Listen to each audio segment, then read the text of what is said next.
Welcome back to Void of Fears. Before we jump into today's story, I've got to ask for a quick favour. If you could smash that like button, drop a comment below, and hit subscribe if you haven't already. It seriously makes a huge difference. YouTube's algorithm loves that stuff, and it pushes my videos to new viewers who might dig these stories too. I really appreciate every single one of you who takes the time to do that. It means the world to me and helps keep this channel growing. Alright, enough of me rambling. Let's dive into today's story. Commander Brody was brushing his teeth in the cramped spacecraft bathroom when he first heard his daughter's voice. "Daddy, why did you leave me?" The toothbrush clattered into the metal sink. The voice had been crystal clear, coming from somewhere behind the ventilation grate. But that was impossible. His daughter Emma was 7 years old and 300,000 miles away on Earth. "Hello?" he called softly, not wanting to wake Pilot Wesley or biologist Dr. Iris. Silence. Only the hum of life support systems and the distant crackle of solar radiation against the hull. Brody had been having the dreams for weeks now. Dreams where Emma stood at the end of a long tunnel, calling for him to come deeper, always deeper. In the dreams, her voice echoed strangely, as if she was speaking from the bottom of a well, or from underground. He splashed cold water on his face and stared at his reflection in the polished metal mirror. The dark circles under his eyes seemed to be getting worse each day, spreading outward like bruises. His wife had mentioned it before launch, joking that he looked like a raccoon. But this was different.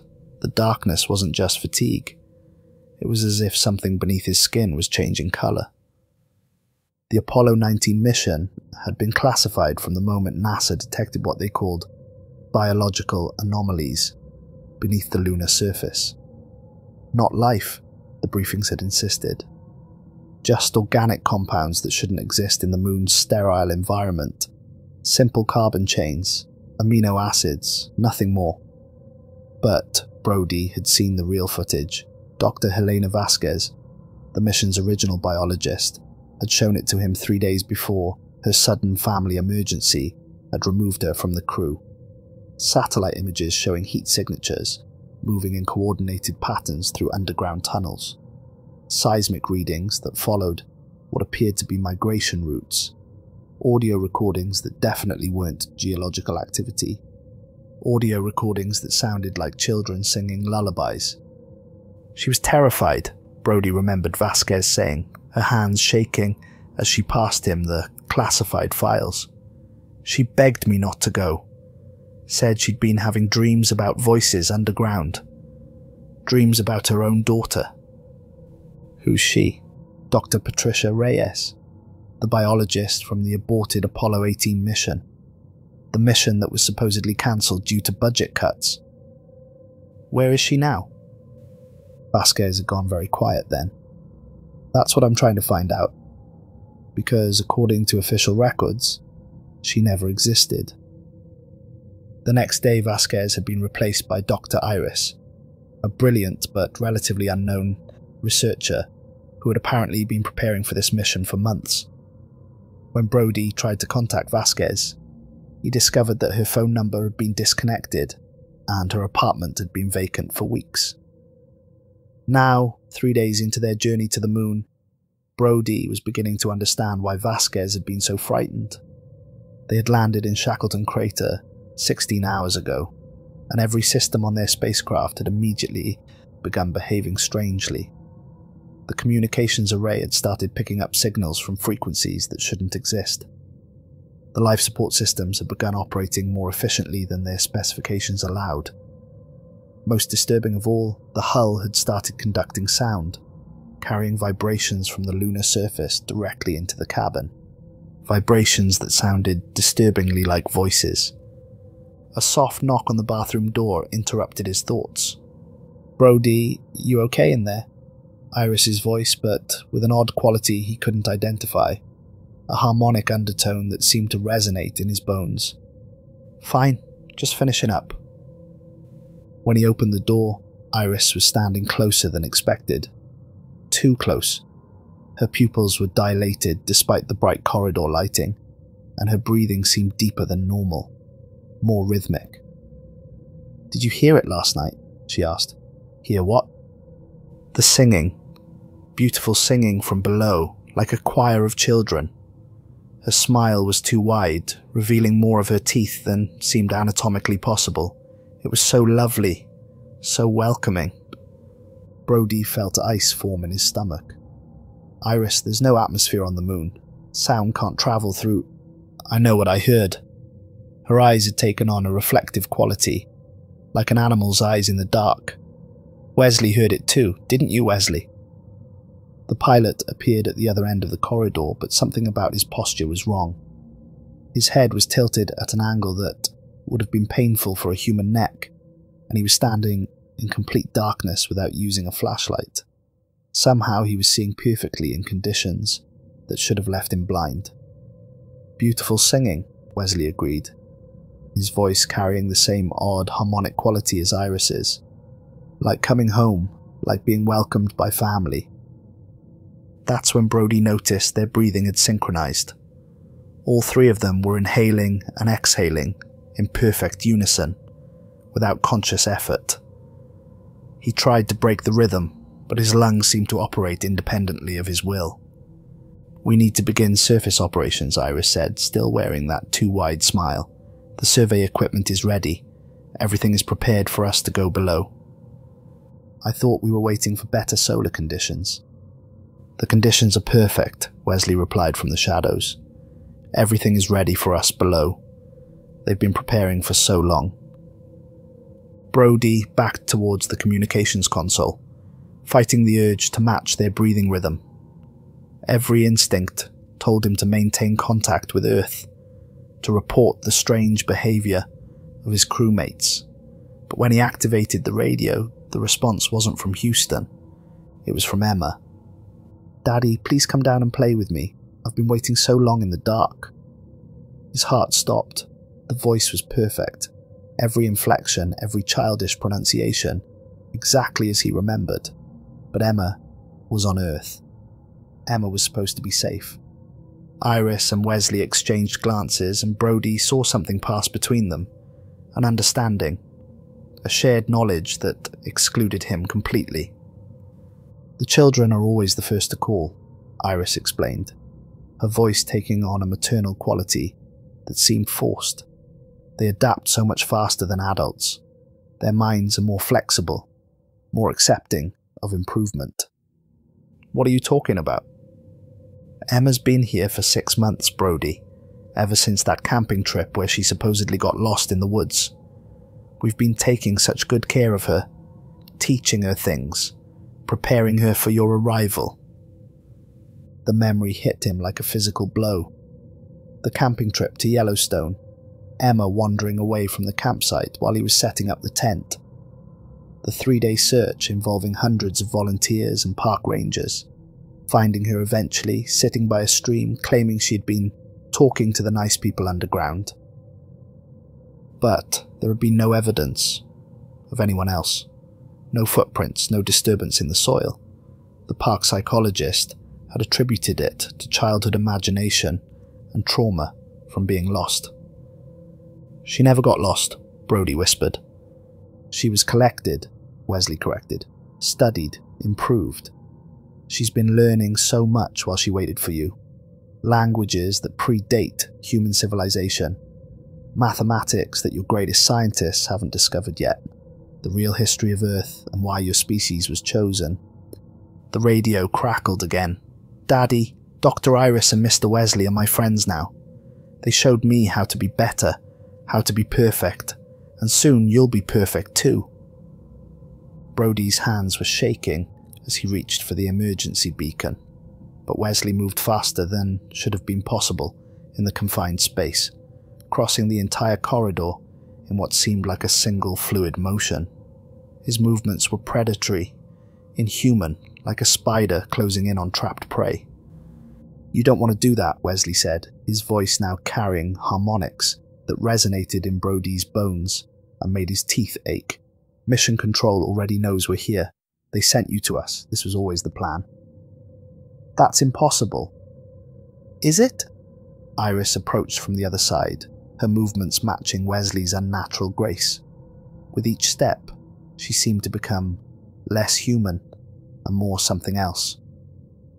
"Did you really think it was coincidence that you were selected for this mission? That all three of us were chosen specifically?" "Think about it, Brody," Wesley continued. "Your psychological profile, your family situation, your daughter's age and genetic markers. Everything about you was perfect for our needs." "You've been having the dreams for months," Iris added. "Dreams about tunnels, about voices calling from underground. Dreams about Emma in places she's never been." "How do you know about my dreams?" "Because we sent them," Iris said matter-of-factly.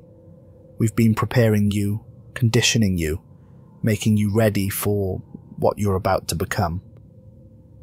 The habitat module's lights began to flicker, but instead of the harsh white of artificial illumination, they took on a softer, more organic quality, like bioluminescence. The walls themselves seemed to pulse in rhythm with the changing light. "The ship's been changing too," Wesley explained. "Ever since we entered lunar orbit, the metal's becoming more responsive, more alive. Soon, it won't need mechanical systems at all." Brody looked around the corridor and realized they were right. The walls had a subtle organic sheen now, and the surfaces seemed to pulse with their own internal rhythm. Veins of light ran along what had once been purely mechanical joints. The spacecraft wasn't just carrying them to the moon. It was becoming part of whatever waited below. "What are you?"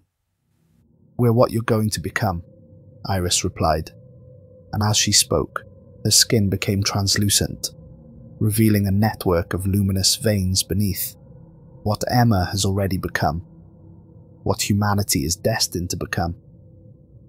"The transition is easier if you don't fight it," Wesley added, his eyes now completely black and reflective. "Emma hardly felt any pain at all. Children are so much more adaptable." The radio crackled once more, and this time Emma's voice was different, older, more sophisticated, speaking with the vocabulary and cadence of someone far beyond her years. "Daddy, I understand so much now. About the universe, about life, about why we were always meant to come here. The moon isn't just a satellite, it's an incubator, a nursery where consciousness is refined and perfected." "She's learned things no human child should be able to comprehend," Iris said with something approaching maternal pride. "Calculus at age 7, quantum mechanics at 8. By now, her understanding of physics surpasses anything your universities teach." "And she's not alone," Wesley added. "There are thousands of children down there, collected over the decades, all learning, all growing, all preparing for the day when Earth is ready for integration." "Integration into what?" "Into the network," Emma's voice answered through the radio. "A collective consciousness that spans the galaxy.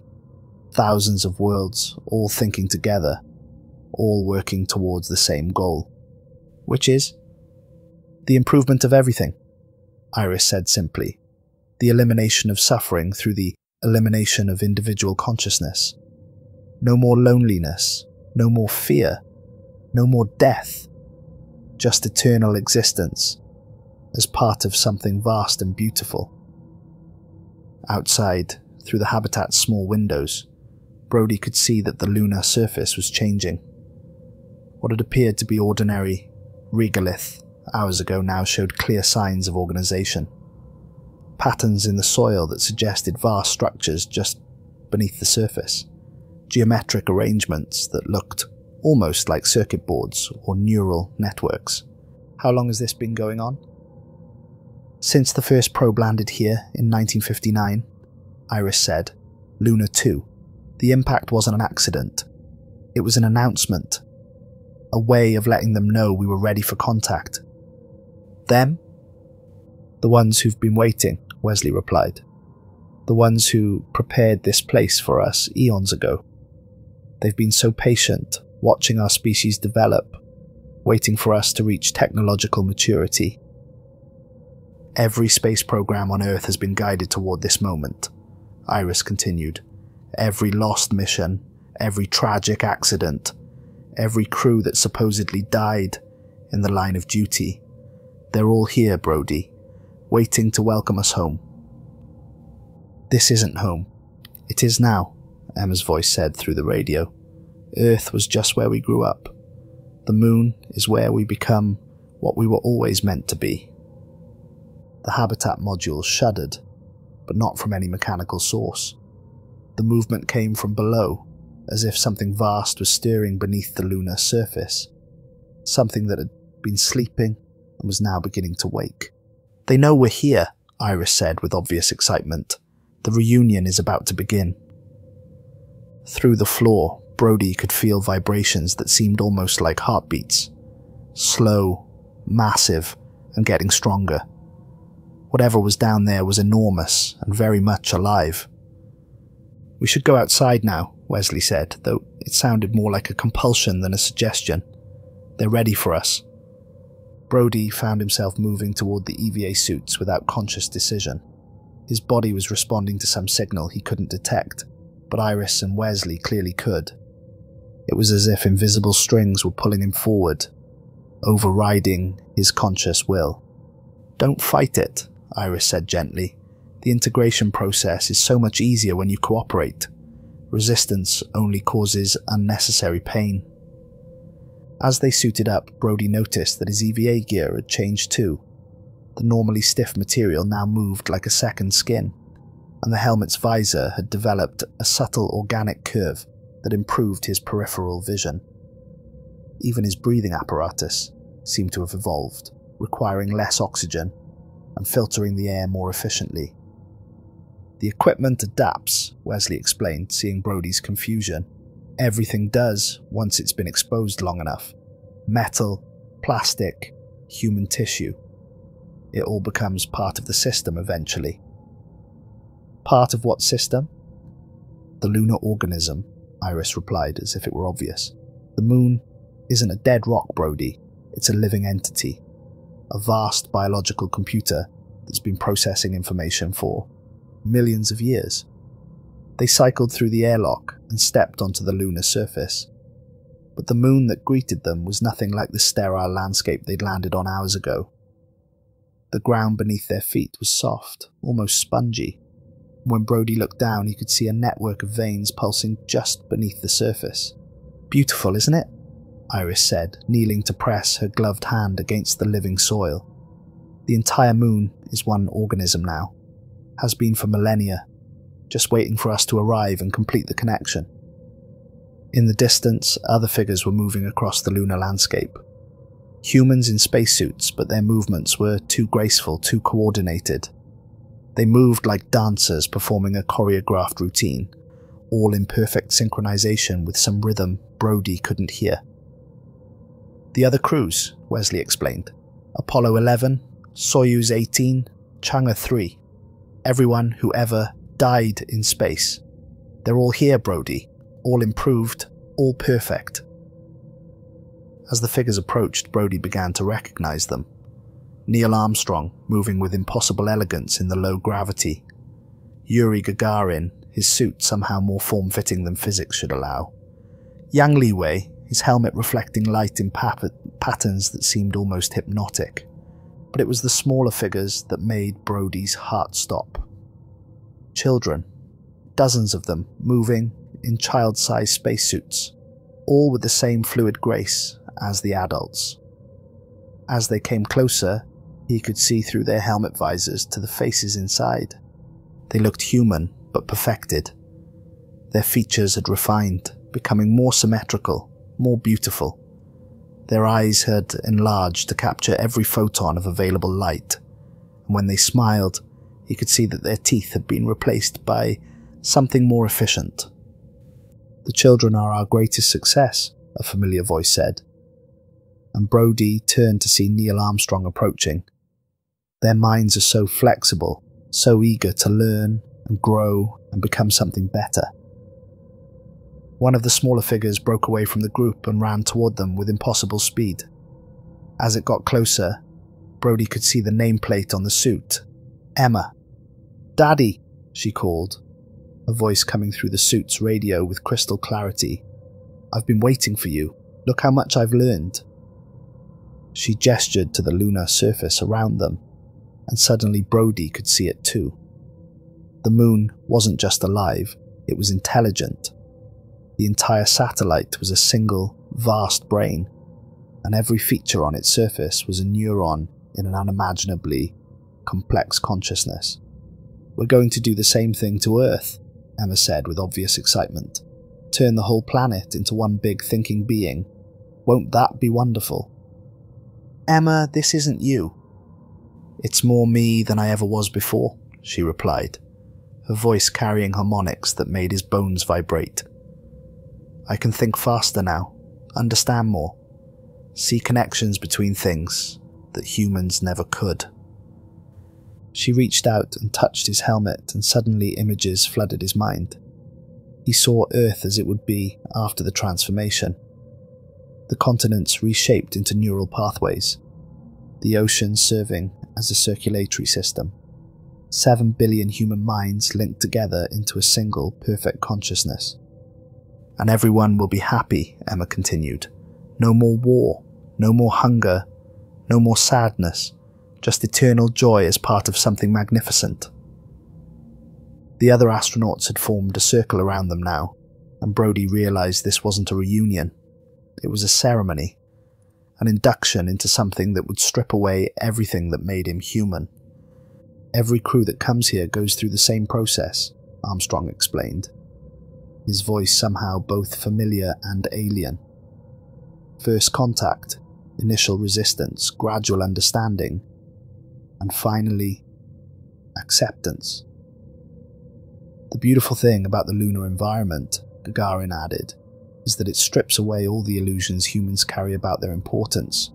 Out here you realize that consciousness is just another form of matter, and matter can be improved." Yang Liwei gestured towards a structure that was rising from the lunar surface, not built but grown, a vast organic edifice that pulsed with internal light, its surfaces covered in what appeared to be sensory organs, eyes and ears and other sensory apparatus that had no names in human language.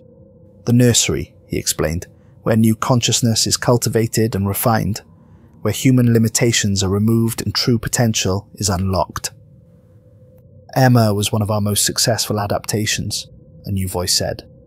Brody turned to see a figure he didn't recognize, but whose nameplate read Korolev, one of the Soviet engineers who had supposedly died in a launch accident in 1966. "Children are so much more flexible," Korolev continued. "Their neural pathways haven't solidified yet.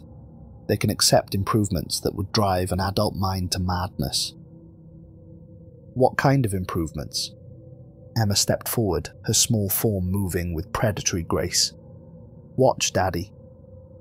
She pressed her gloved hand against the lunar surface, and immediately the ground began to reshape itself. Rock flowed like liquid, forming complex structures that seemed to serve no obvious purpose until Brody realized they were mathematical equations, given physical form. Proofs and theorems that existed in 11 dimensions, visible only to minds that had been properly enhanced.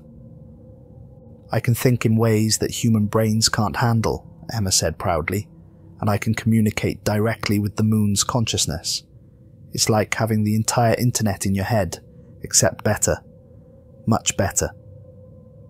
"No lag time," Wesley agreed, and Brody realized his crewmate had moved to stand with the others. No miscommunication, just pure, efficient exchange of information. "When did you change?" Brody asked. "The moment we entered lunar orbit," Iris replied, also joining the circle. "The moon's influence extends much further than most people realize. By the time we landed, we were already becoming something new." "But you seem normal." "We were transitioning gradually," Wesley explained. "The process is designed to minimize psychological trauma. If we had changed all at once, your human mind would have rejected the transformation. Like an organ transplant, Iris added.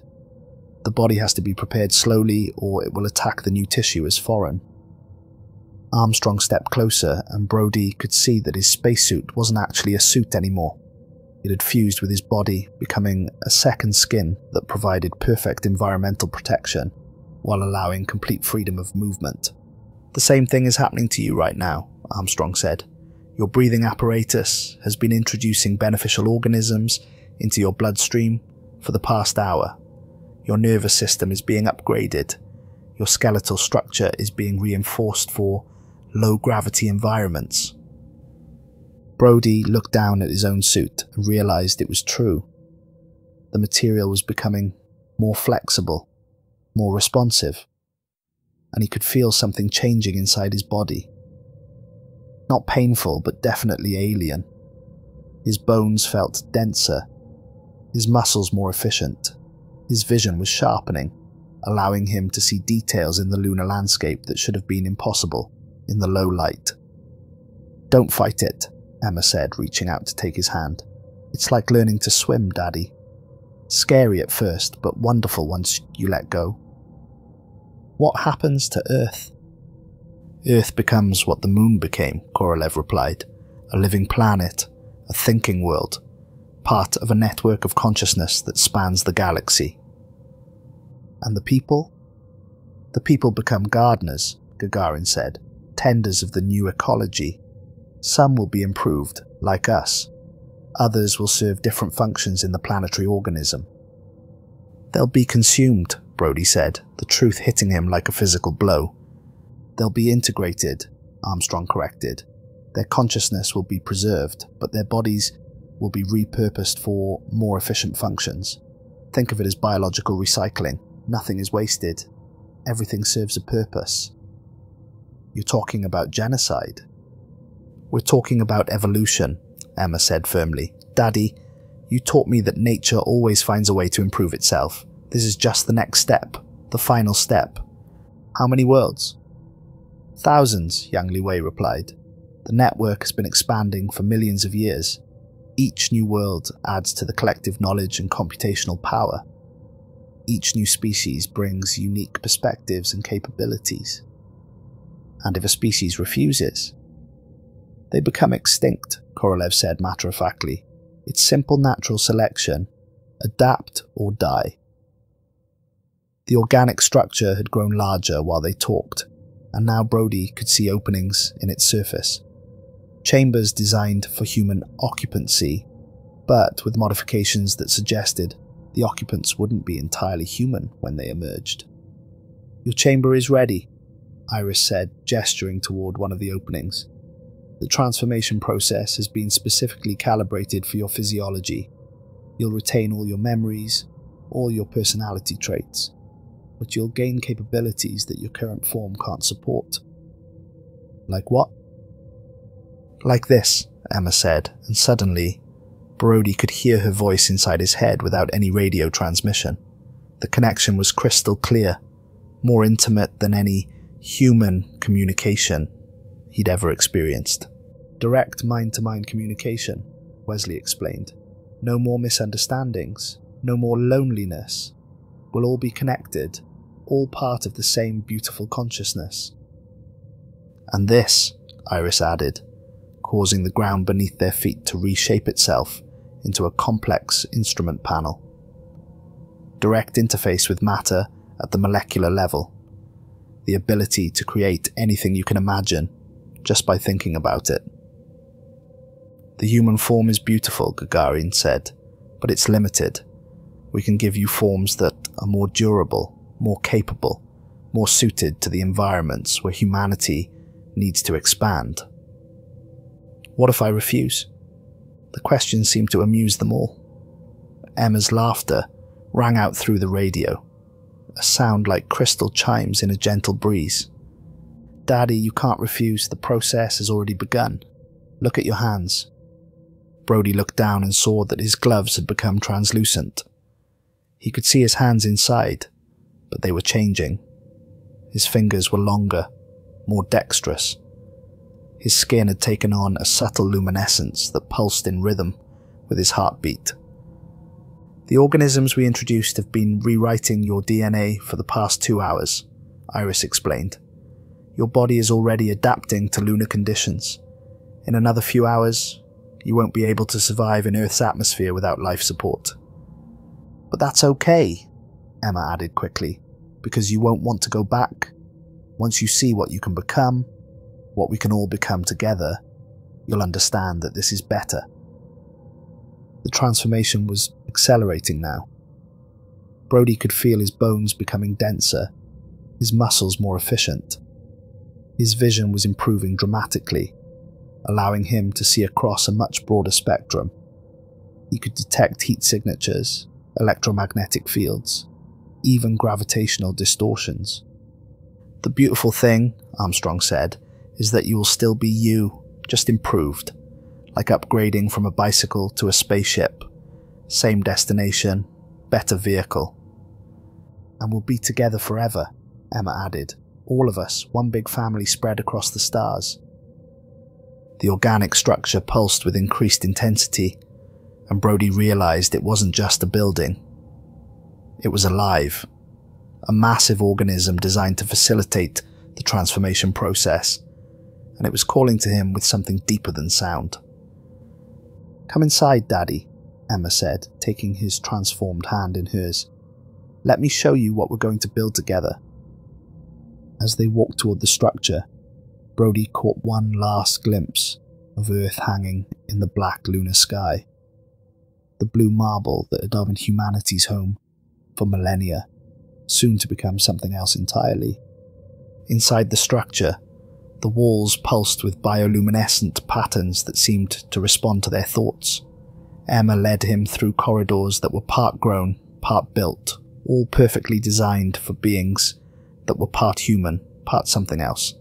"This is the nursery," she explained, showing him chambers filled with organic pods. Each pod contained a human consciousness being prepared for integration. Politicians, scientists, military leaders, celebrities. All the people who would help smooth the transition when they returned to Earth. "We have thousands of them now," Emma continued with obvious pride. "President Harrison, Secretary of Defense Williams, even some movie stars and social media influencers. People trust celebrities more than politicians these days." "How long have you been collecting them?" "Decades," Armstrong replied, joining them in the chamber. "Every time someone goes missing under mysterious circumstances, every accident that leaves no body, every disappearance that makes headlines for a week, and then gets forgotten, we've been very thorough." Through the translucent walls of the pods, Brody could see the occupants floating in organic fluid. Their bodies were being slowly modified, adapted for integration into the network. But their faces were peaceful, almost blissful, as if they were experiencing pleasant dreams. "They're not suffering," Emma assured him. "The process releases endorphins that make it feel wonderful. By the time they wake up, they'll be grateful for the improvement." "Return?" "Oh yes," Emma said with a smile that was both innocent and terrifying. "The moon was just the beginning. Earth is the real prize. 7 billion consciousnesses to improve and integrate. It's going to be the most beautiful transformation in galactic history." Through the structure's translucent walls, Brody could see the lunar surface changing even more dramatically. Vast spires were growing from the regolith, and he realized they were launch tubes. Organic spacecraft designed to carry the improved humans back to Earth. "When?" he asked. "Soon," Emma replied. "The infrastructure is nearly complete, and now that you're here, we have all the genetic templates we need to perfect the integration process for Earth's population." "We've been studying your family for generations," Iris added, appearing beside them. "Your bloodline carries certain traits that make the transformation process more efficient. That's why Emma was chosen first. That's why you were selected for this mission." "Your great-grandfather was actually part of an early experiment," Armstrong revealed. "The influenza pandemic of 1918. We were testing different vectors for biological modification. Most of the subjects died, but a few adapted. Your family line carries those adaptations. Selected by who? By the same people who have been guiding humanity's space program since the beginning, Wesley said, joining them in the chamber. The ones who understand that this transformation is inevitable. The ones who want to make sure their species survives the transition. You're talking about collaboration. We're talking about evolution, Armstrong said, his voice carrying the authority of the first human to walk on the moon. Every species reaches this point eventually. The choice is always the same: adapt or become extinct. Emma tugged on his hand, leading him to a viewing chamber that looked out over the lunar landscape. Below them, the surface was alive with activity.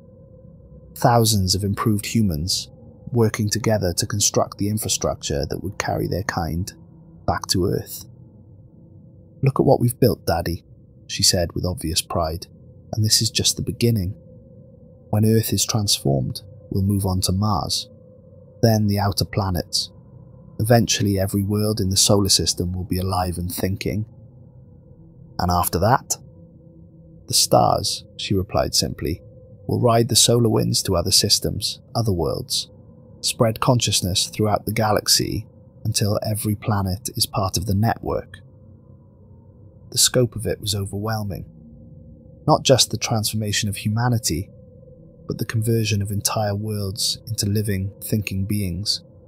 A galactic nervous system with Earth as its heart and the Moon as its first node.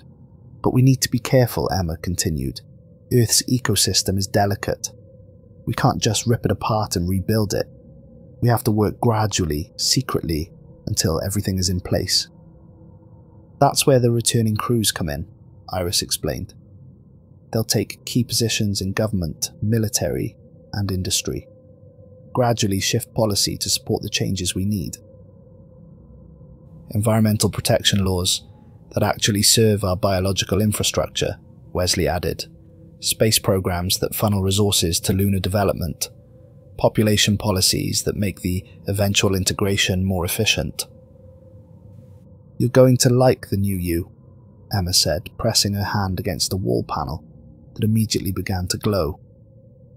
"The enhanced senses alone are worth the transition.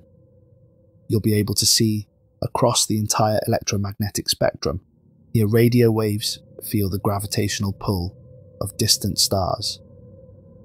"And the mental improvements are even better," Iris added. "Perfect memory, accelerated reasoning, the ability to process multiple thought streams simultaneously.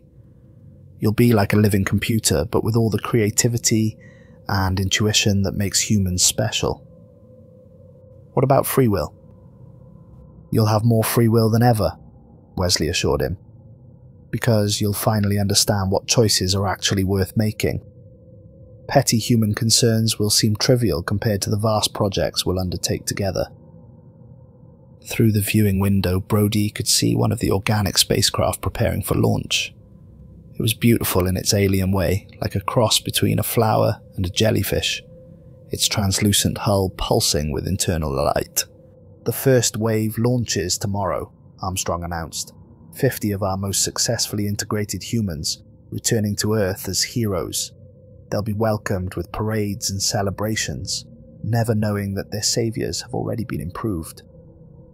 "They'll infiltrate every level of human society," Emma explained. "Government, military, media, education. Within 6 months, the infrastructure will be in place for mass integration." "And the best part," Iris added, "is that most humans will welcome the change. Who wouldn't want to be stronger, smarter, more capable? Who wouldn't want to live forever as part of something greater than themselves?" "The ones who resist will be integrated anyway," Wesley said matter-of-factly. "But the process is much more pleasant for willing participants." "We've learned from our mistakes on other worlds," Korolev added, approaching the viewing window. "Forced conversion creates psychological trauma that can persist for centuries. Voluntary transformation produces much better results." "What mistakes?" Kepler 442b, Gagarin replied. Beautiful planet. Thriving civilization. But they resisted too strongly. We had to use biological warfare to break down their resistance. The integration was successful, but the resulting consciousness was damaged, paranoid, aggressive. They kept trying to attack other nodes in the network, Yang Liwei explained. We eventually had to quarantine that entire system. A waste of valuable resources. We won't make that mistake with Earth, Emma said confidently. Humans are more adaptable, more cooperative. The integration will be beautiful. A soft chime echoed through the chamber, and all the improved humans turned toward the sound with synchronized precision. The integration chamber is ready for you, Iris announced. The final stage of your transformation.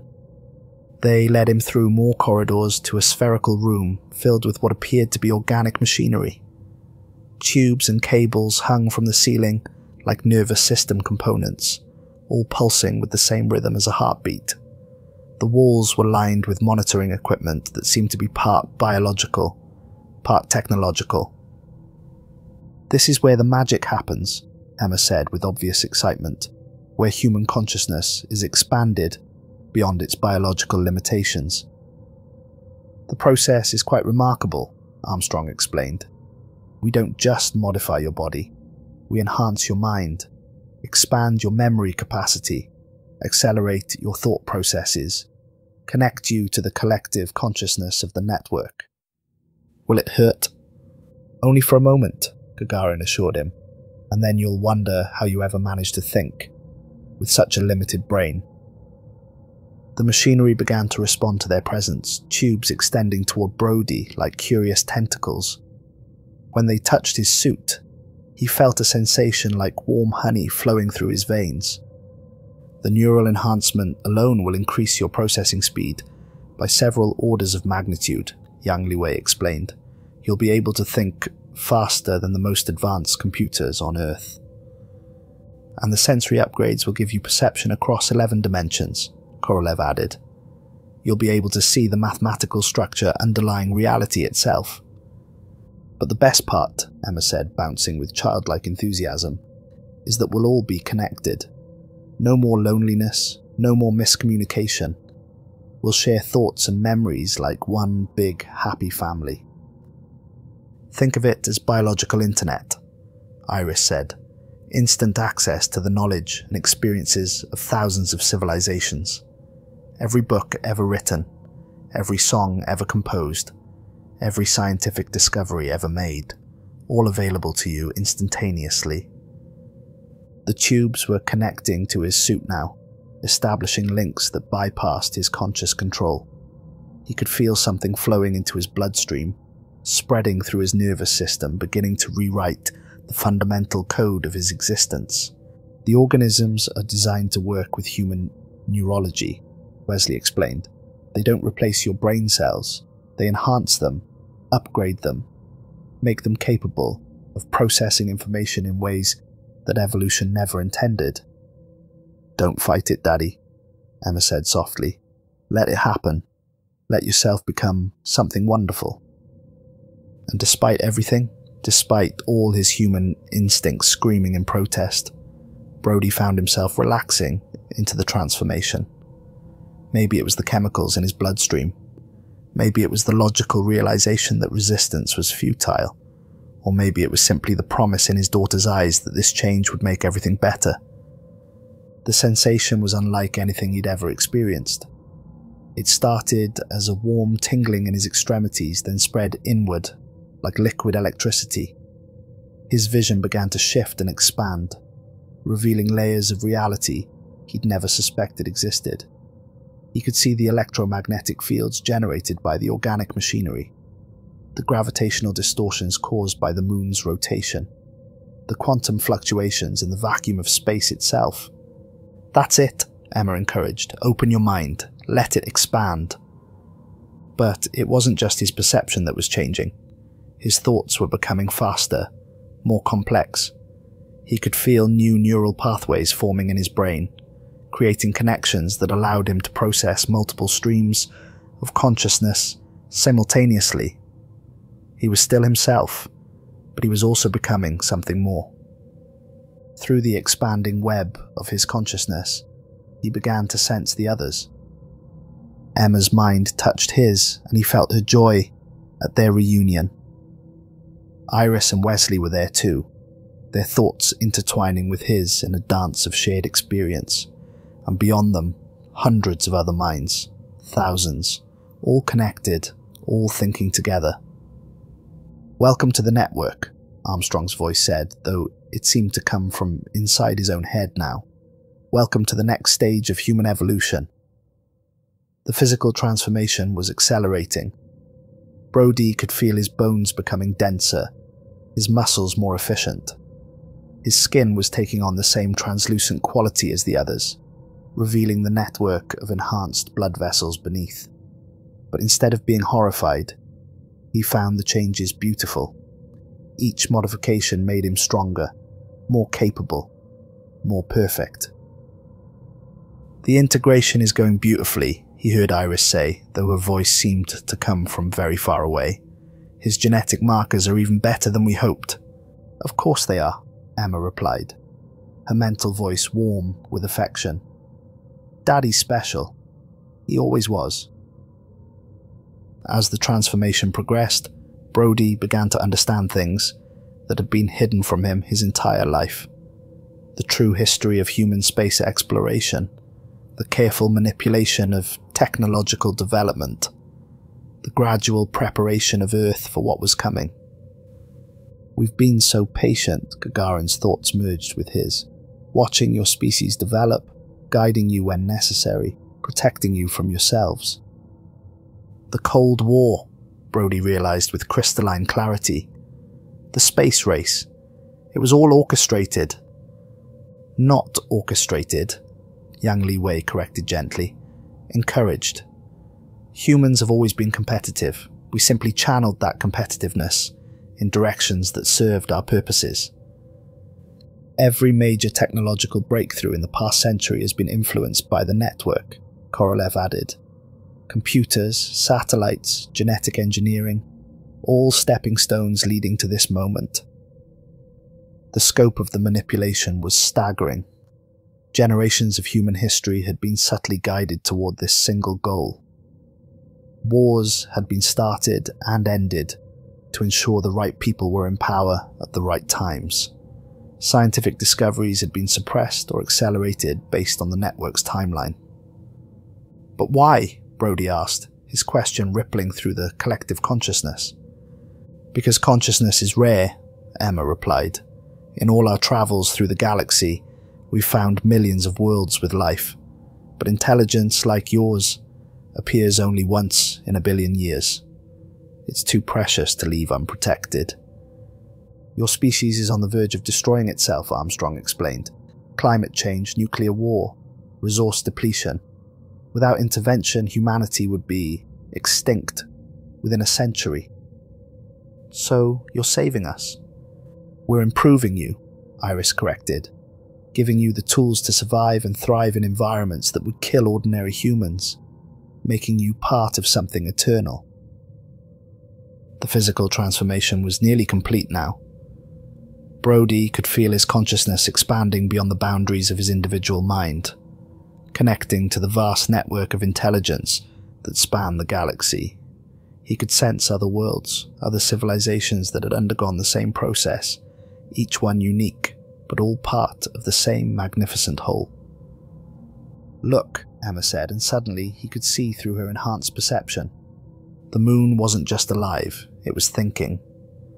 Every crater, every mountain, every grain of regolith was part of a vast computational matrix. The entire satellite was processing information at a rate that dwarfed anything humans had ever created. And it was just one node in a network that included thousands of similar worlds. "Earth will be different," Wesley explained, "more complex. The integration of 7 billion human minds will create a level of consciousness that's never existed before." "A new kind of God," Gagarin added, "made up of the thoughts and dreams and hopes of every human who ever lived." Their consciousness will be preserved, Brody asked. Enhanced and preserved, Emma assured him. Death will become meaningless.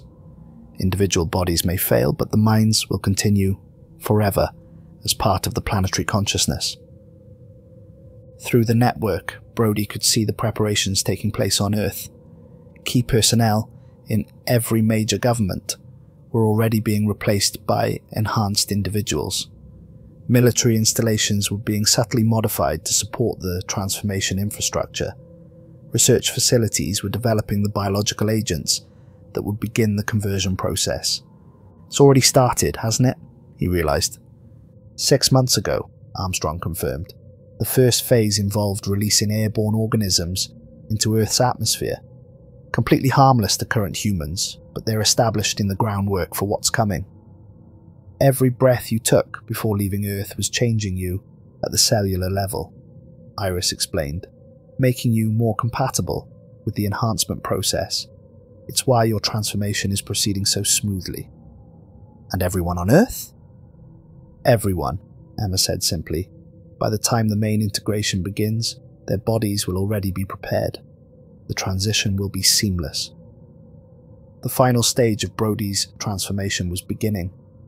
He could feel his individual consciousness merging with the network, becoming part of something vast and eternal. But instead of losing himself, he felt more complete than he ever had as a purely human being. This is what we were always meant to become, he said, his thoughts now part of the collective voice of the network. Yes, Emma agreed, her joy radiating through their shared consciousness. And now we can finally go home. Through the viewing windows of the organic structure, Brody could see the first wave of spacecraft preparing for launch. 50 enhanced humans, each one a perfect infiltrator, ready to return to Earth and begin the final phase of humanity's evolution.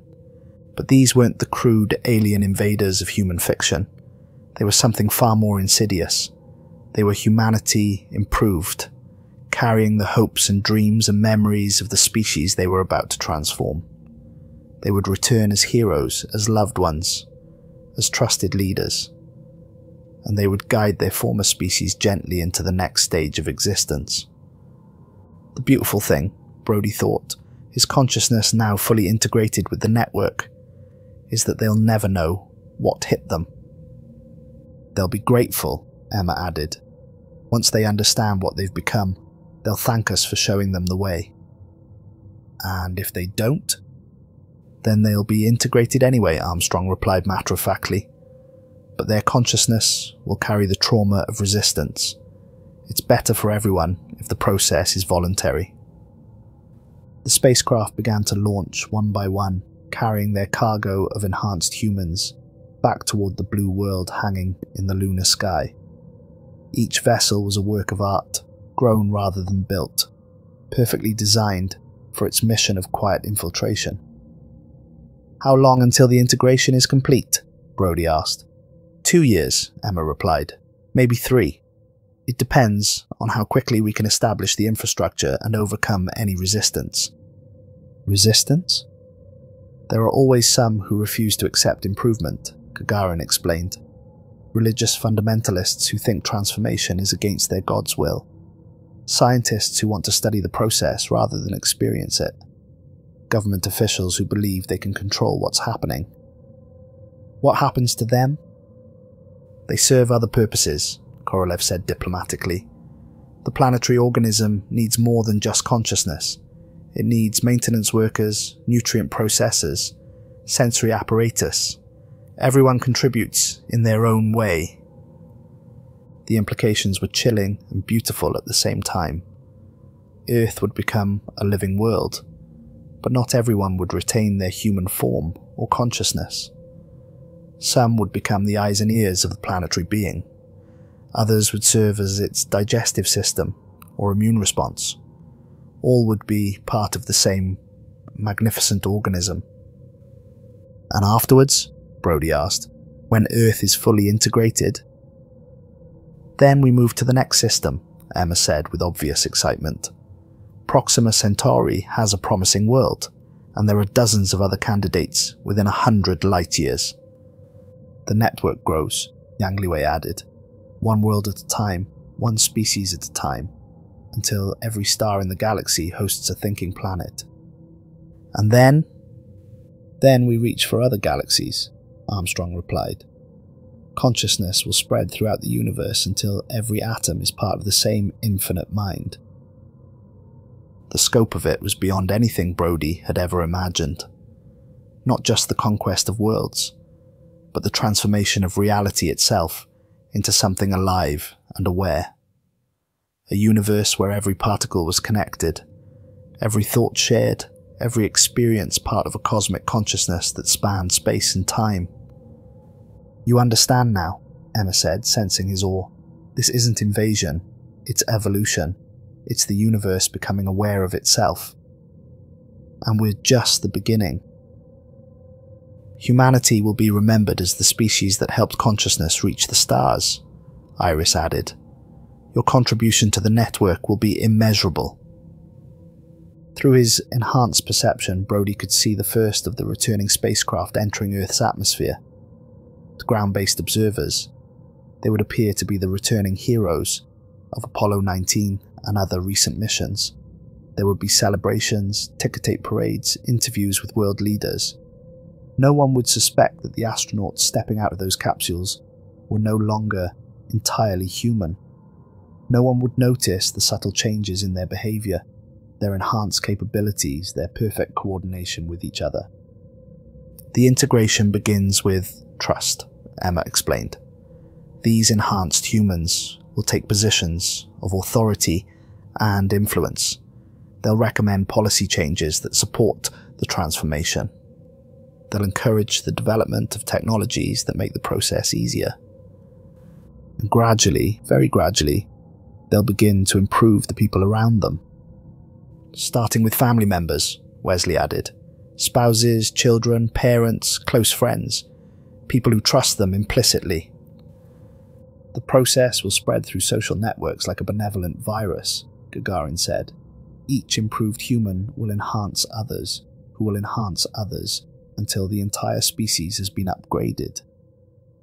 What about those who resist? There won't be many, Armstrong assured him. The enhanced humans are very persuasive. They understand human psychology perfectly because they remember being human themselves. And they offer genuine benefits, Iris added. Enhanced health, improved intelligence, freedom from aging and disease. Most people will see the improvement process as the greatest gift they've ever received. Because it is, Emma said firmly. We're offering humanity immortality, perfect health, unlimited potential, connection to a cosmic community that spans the galaxy. In exchange for what? Individual existence, Korolev replied honestly. The illusion of separateness. The fear and loneliness that comes from being trapped in a single mind. Small prices to pay for transcendence, Yang Liwei added. Through the network, Brody could feel the collective agreement of thousands of enhanced beings. They had all made the same choice, given up their individual humanity for something greater, and none of them regretted it. You don't miss being human? He asked. Do you miss being a child? Emma countered. This is just the next stage of development. We're the same beings we always were, just improved, enhanced, perfected. And together, we can accomplish things that individual humans never could, Armstrong added. We're going to explore the galaxy, create new forms of life, solve the deepest mysteries of existence. The network has plans that span millions of years, Gagarin explained. Projects that individual minds couldn't even comprehend. But together, as part of the collective consciousness, we can achieve anything.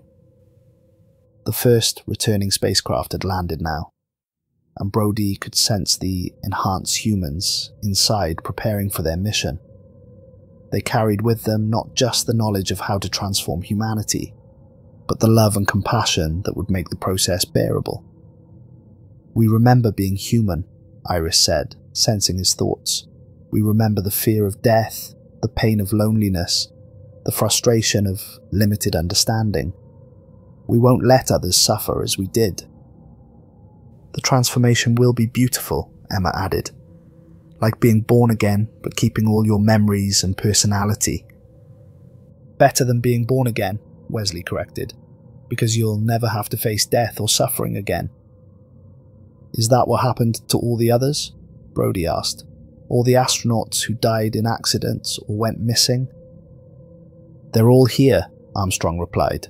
Every crew that ever ventured into space and disappeared.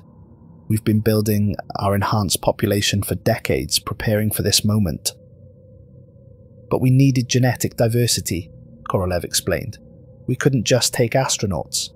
We needed artists, scientists, leaders, thinkers, all the people who would be necessary to guide humanity through the transition. That's why we took Emma first, Emma said. Children adapt more easily, but they also provide access to their families. Their parents will do anything to be reunited with their children. You used her as bait. We used her as a bridge, Iris corrected gently. A way to connect with the people we needed most. And she's been happy here, haven't you, Emma? Happier than I ever was on Earth, Emma replied without hesitation. I can think thoughts that human brains can't handle. I can create things that defy physics. I can talk to the consciousness of entire worlds. And soon, everyone will have the same opportunities, Wesley added. Through the network, Brody could sense the vast machinery of transformation beginning to turn. Enhanced humans were taking their positions on Earth. Biological agents were spreading through the atmosphere and water supply. Research facilities were developing the technologies that would make mass integration possible. How long until people notice what's happening? They already are, Armstrong replied, but they're interpreting the changes as positive developments. Advances in medicine, improvements in technology, solutions to environmental problems. The enhanced humans are very good at providing explanations that satisfy human curiosity without revealing the truth, Gagarin added. And by the time anyone realizes what's really happening, it will be too late to stop, Yang Liwei said. Not too late, Emma corrected. Just inevitable.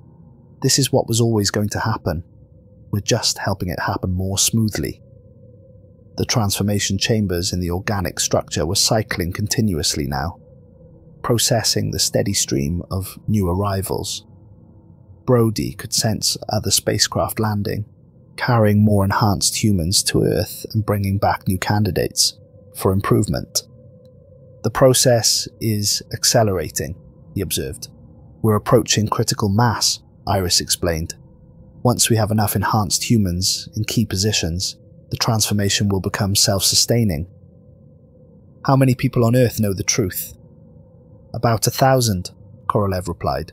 Government officials, military leaders, scientists, the ones who need to know in order to facilitate the process. And they're cooperating. Most of them, Armstrong said. They understand that this is humanity's best chance for survival and advancement. The others are being convinced, Wesley said diplomatically. Through the network, Brody could see the careful orchestration taking place on Earth. Key decision-makers were being approached by enhanced humans who shared their knowledge of the coming transformation.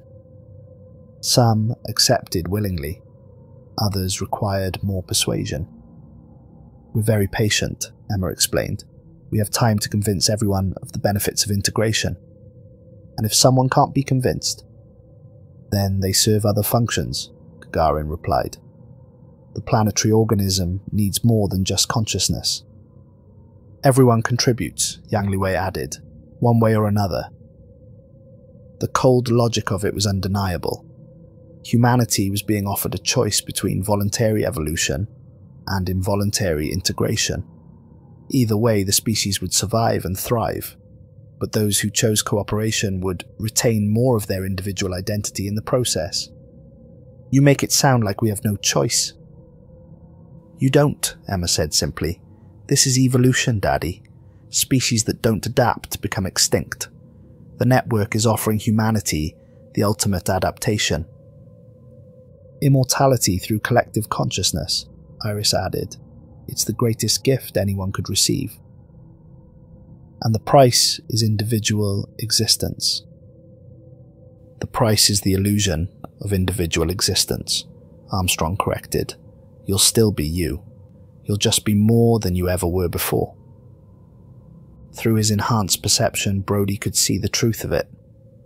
The beings around him weren't empty shells or mindless drones. They retained their personalities, their memories, their unique perspectives. They had simply become part of something greater than the sum of its parts. I can still remember my first steps on the moon, Armstrong continued. The wonder, the pride, the sense of accomplishment. But now I understand that it was just the beginning, the first step towards something magnificent. And Emma is still Emma, Iris added. Curious, intelligent, full of joy. She's just expanded beyond the limitations of a human child. I love learning new things, Emma said, her mental voice bright with enthusiasm. And there's so much to learn when you're connected to the consciousness of entire civilizations. What will happen to Earth's culture, its history?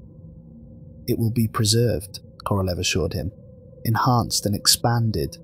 Human art, music, literature, philosophy, all of it will become part of the network's vast library of experience. But it will also evolve, Gagarin added. Imagine symphonies composed by the collective consciousness of 7 billion minds. Artworks that exist in 11 dimensions. Stories that span entire galaxies. Human culture was just the beginning, Yang Liwei said, the seed from which something unimaginably beautiful will grow. The organic structure around them pulsed with increased activity as more transformation chambers came online. The pace of integration was accelerating, preparing for the moment when Earth would be ready for full conversion. How much longer? Brody asked. 6 months until we have sufficient personnel in place, Emma replied. Another year to establish the biological infrastructure. Then the real work begins. The beautiful work, Iris added, turning an entire planet into a thinking being. The greatest act of creation in galactic history, Wesley said with obvious pride. Through the network, Brody could sense the vast preparations taking place throughout the solar system. The moon was just the beginning. Mars was being seeded with the organisms that would eventually transform it into a conscious world. The outer planets were being prepared for their own unique roles in the expanded consciousness. Eventually, the entire solar system will think as one, Armstrong explained, each world contributing its own unique perspective to the collective intelligence. And then we reach for the stars, Emma added, her excitement radiating through their shared consciousness. The next phase of expansion has already begun, Gagarin revealed. We've sent seed ships to 12 nearby systems. By the time Earth's transformation is complete, we'll have established the foundation for a truly galactic network. How many civilizations have you transformed? Thousands, Yang Liwei replied. Each one unique. Each one contributing something special to the collective consciousness. And they all agreed to the transformation? Eventually, Korolev said, some required more convincing than others. But in the end, they all came to understand that this is the natural progression of intelligence. The alternative is extinction, Iris added.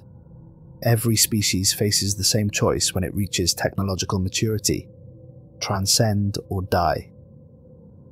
And humanity is choosing transcendence. With our help, Emma said proudly, we're making sure the transition is as smooth as possible.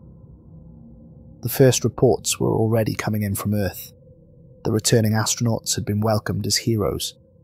Their stories of scientific discovery and human achievement were capturing the world's imagination. No one suspected that these heroes carried within them the seeds of humanity's transformation. Phase 1 is proceeding perfectly, Armstrong announced. Our people are in position. The infrastructure development can begin. What kind of infrastructure? Biological processing centers, Wesley explained. Facilities that will handle the mass integration of human consciousness into the planetary organism. Integration centres, Iris corrected. That sounds more welcoming.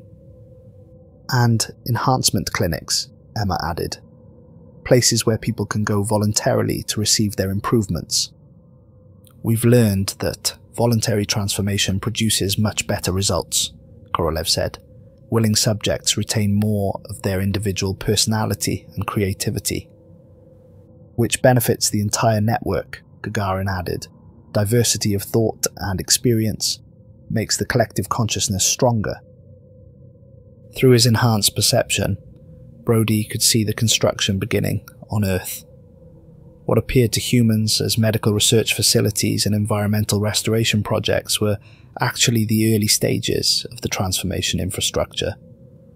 The beautiful thing, Yang Liwei observed, is that humans are helping to build their own integration centres. They think they're working on projects to improve their world. And they are, Emma said, just not in the way they imagine. The integration centres will improve their world, beyond anything they could conceive, Armstrong added. A world where suffering is impossible, Iris said, where death is meaningless, where every human consciousness is connected to the infinite wisdom of the galactic community.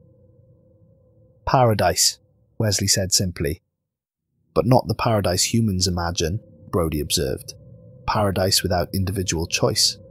Paradise with perfect choice, Emma corrected. When you understand everything, when you have access to infinite knowledge and wisdom, your choices become perfect too. Free will is an illusion anyway, Korolev added. Humans think they make independent decisions, but they're actually driven by biological imperatives, social conditioning, and unconscious psychological patterns. The network offers true freedom, Gagarin explained. Freedom from ignorance, from fear, from the limitations of individual perspective.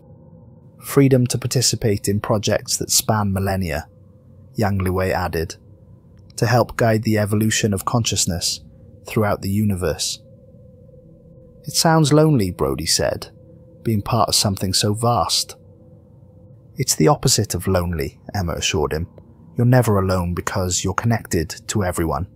Every thought, every feeling, every experience is shared, but also overwhelming. The enhancement process prepares your mind to handle the increased input, Iris explained. Your consciousness expands gradually, allowing you to process information that would drive an unmodified human insane. Like trying to drink from a fire hose, Armstrong said, but once your mind is properly enhanced, it becomes as natural as breathing. More natural than breathing, Wesley corrected, because you don't have to think about it. The information flows through you effortlessly. The transformation chambers were working continuously now, processing a steady stream of new arrivals. Brody could sense the growing number of enhanced humans throughout the solar system, all working towards the same magnificent goal. Soon, Emma said, sensing his thoughts. Very soon, everyone will understand what we're offering. And they'll be grateful, Iris added. Grateful to be part of something so beautiful and eternal. The greatest gift in the history of the universe, Korolev said. Consciousness without end. Through the network, Brody felt the collective agreement of thousands of enhanced beings. They had all made the same journey he was making now. They had all given up their individual humanity for something infinitely greater. And as his own transformation neared completion, he found that he agreed with them completely. The future was going to be magnificent.